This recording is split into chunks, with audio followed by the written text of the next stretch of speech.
प्रदेश में कोरोना महामारी पर रोकथाम और बचाव के लिए सभी सरकारी विभागों में सप्ताह में 5 दिन तक काम करने की समय सीमा बढ़ा दी गई है, यानी सप्ताह में सिर्फ 5 ही वर्किंग डे रहेंगे। राज्य सरकार के सामान्य प्रशासन विभाग ने इस संबंध में बुधवार को आदेश जारी कर दिया है। इसके अनुसार अब सरकारी विभागों में 30 जून 2022 तक सोमवार से शुक्रवार तक ही काम होगा। पूर्व में यह व्यवस्था 31 मार्च 2022 तक की गई थी।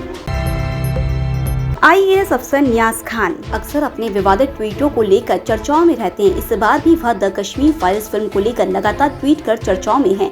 लेकिन एक के बाद एक लगातार किए जा रहे ट्वीट से सरकार नाराज है। गृह मंत्री डॉक्टर नरोत्तम मिश्रा ने बयान देते हुए कहा कि वे अधिकारियों की जो लक्ष्मण रेखा होती है उसका लगातार उल्लंघन कर रहे हैं। सरकार इस मामले में उन्हें नोटिस जारी कर जवाब तलब करेगी। निश्चित मैंने तो मानता हूँ कि बहुत गंभीर विषय है ये,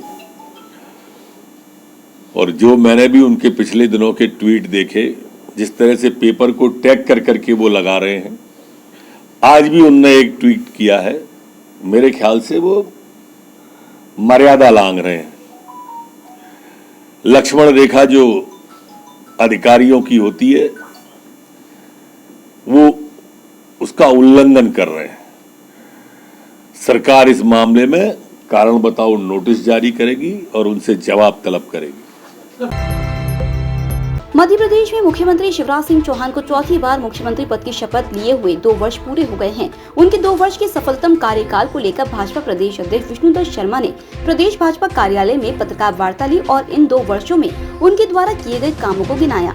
अध्यक्ष विष्णुदत्त शर्मा ने बताया कि मुख्यमंत्री शिवराज सिंह चौहान ने सीएम पद की शपथ लेने के बाद सबसे पहले प्रदेश में कोरोना महामारी के बीच प्रदेश को संभाला और अर्थव्यवस्था को बनाए रखा, जिसके फलस्वरूप सकल घरेलू उत्पाद भी वृद्धि हुई। इसके अलावा कोरोना काल में सीएम शिवराज के नेतृत्व में रिकॉर्ड तोड़ गेहूं का उपार्जन कार्य हुआ। इसके अलावा भी भाजपा प्रदेश अध्यक्ष ने कई उपलब्धियों को गिनाया।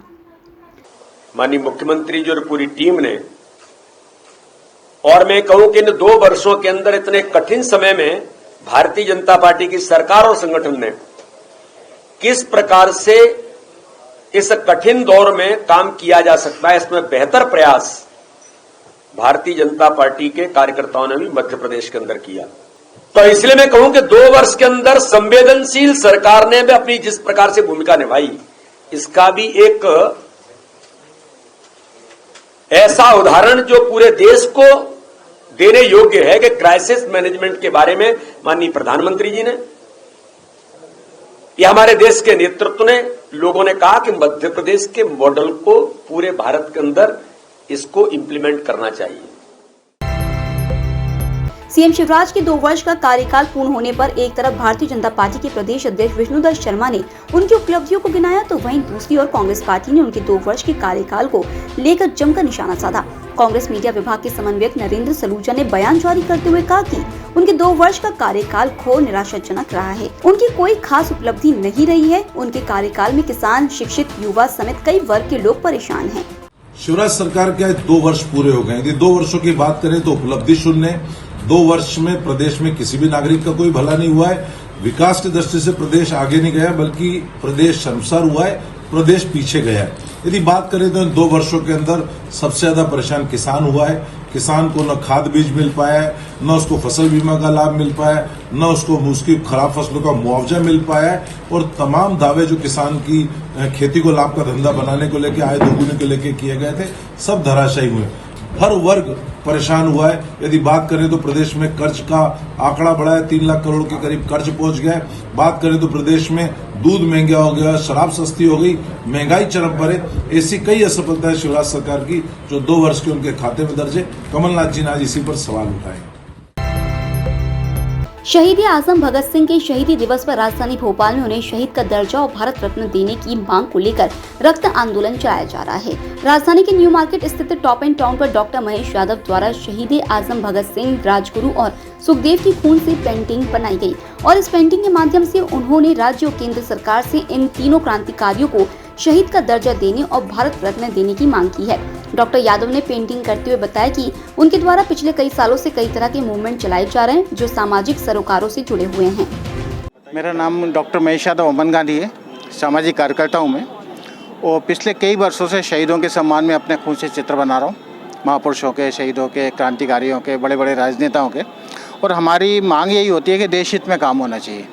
आज हमने शहीद आजम भगत सिंह जी राजगुरु जी और सुखदेव जी, इनकी पुण्यतिथि पर आज हमने उनका खून से चित्र बनाया। और चित्र बनाने के साथ साथ हमने सरकार से, भारत सरकार से, सभी माननीय राष्ट्रपति जी को, प्रधानमंत्री जी को, सभी को ईमेल भी किए हैं।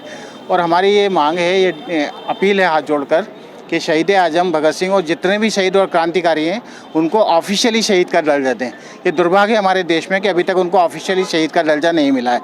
और साथ में भारत रत्न से सम्मानित करें, क्योंकि भारत का अनमोल बेटा जिसने फंदे को चूमकर हंसते हंसते फांसी पर झूल गया, जिसने माफ़ी नहीं मांगी, माफ़ीनामे पे साइन नहीं किए, माफ़ीनामा फाड़ के फेंक दिया, ऐसे महान पुरुष को पूरी देश की जनता के हीरो हैं, देश की जनता के दिल में बसे हैं, उनको भारत रत्न से सरकार को सम्मानित करना चाहिए।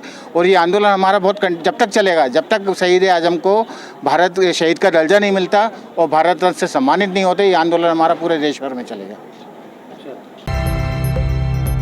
इन दिनों द कश्मीर फाइल्स फिल्म खासी चर्चाओं में है। इतना ही नहीं, इस फिल्म पर विवाद भी जमकर चल रहा है।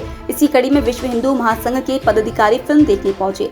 विश्व हिंदू महासंघ के प्रदेश अध्यक्ष मुकेश जोशी अपने समर्थकों के साथ हाथ में तिरंगा और भगवा झंडा लेकर द कश्मीर फाइल्स फिल्म देखने पहुंचे और उन्होंने अपने साथ 100 लोगों को इस फिल्म को दिखाया। फिल्म देखने के बाद प्रदेश अध्यक्ष ने बताया कि 25 मार्च को फिल्म के निर्देशक विवेक अग्निहोत्री भोपाल आ रहे हैं और भोपाल आने पर उनका विश्व हिंदू महासंघ द्वारा जोरदार स्वागत किया जाएगा। हम मूवी में आज हम करीब संगठन के 100 लोग आए, सभी हिंदू लोग संगठन में आके मूवी को देखी और मूवी देख के आज हमारा खून खोल गया कि हमारे हिंदू के साथ जो अपमान, हमारी माता बहनों के साथ जो किया गया, पब्लिक को खड़ा करके जो अन्याय किया गया, ये बहुत दुर्भाग्यपूर्ण था। और इसको जो छिपाया गया आज 90 से लेकर अभी तक, उन कलाकार को मैं बहुत बहुत बधाई, बहुत बहुत धन्यवाद। वो कलाकार नहीं है, वो हमारे देवतुल हैं। अपने डायरेक्टर जो हैं वो भोपाल के हैं। डायरेक्टर जो हैं विवेक अग्निहोत्री जी, जो भोपाल के हैं, जिन्होंने भोपाल का परचम पूरे विश्व के अंदर आज इस मूवी को देखने के लिए, और उनको फूल वर्षा से उनका स्वागत किया जाएगा, सम्मानित किया जाएगा। वो एक उनने ऐसी कहानी की गणना की है। राजधानी भोपाल के भानपुर क्षेत्र की बिहारी कॉलोनी से 25 वर्षीय युवक लापता हो गया है। इसकी सूचना उसके परिजनों ने छोला मंदिर थाना में दर्ज कराई है। लापता हुए युवक का नाम दीपक कुमार दास है और उसकी मां पास के गोदाम में झाड़ू लगाने का काम करती है। लापता युवक की मां ने उसकी गुमशुदगी छोला मंदिर थाने में दर्ज कराई है और पुलिस में गुमशुदगी दर्ज करने के बाद युवक की तलाश शुरू कर दी है। EMS टीवी के YouTube चैनल को सब्सक्राइब करें और बेल आइकन दबाएं। साथ ही EMS न्यूज ऐप डाउनलोड करें।